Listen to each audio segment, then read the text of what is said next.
ይግቡ እየተባለ ነው።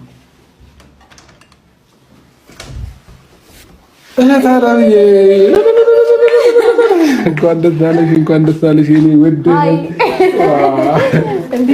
የኔ እህት የኔ እህት ቁጭ ባልሽበት ማለት ነው።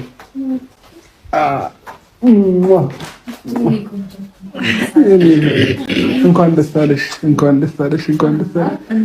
በስመ አብ ምነው ነገር ቃል አጠረኝ። ወደ ልጅቷ የወለደ ሰው ነው የሚቀድመው። የወለደ ሰው ነው። ዋው ዋው ዋው!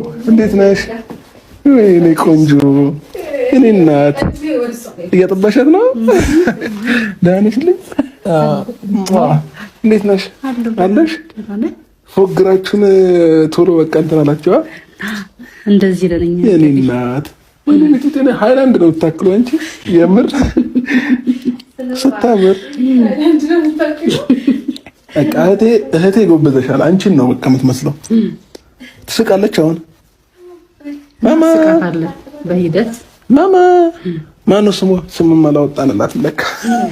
እሺ ለማንኛውም ፋሚሊዎቼ እኔ መጀመሪያ አውቄ ነበረ። ሩታ ነች ያላወቀችው። ቅድም እየፎገርኳችሁ ስለነበረ ነው። ወንድ ይሁን ሴት አላወቀችው ነበር። እኔ ግን አውቄ ነው እንትን እያልኩት የነበረው። ስለዚህ ማማዬ ሴት ናት። እውነት የምትወደው ሴት ልጅ ነው ሩታ። በቃ ዝም ብዬ ሴት ልጅ ስለምወድ አልኳት። እኔም አላውቅም። እኔ ወንድ አልኩኝ፣ እሷ ደግሞ ሴት አለች ማለት ነው።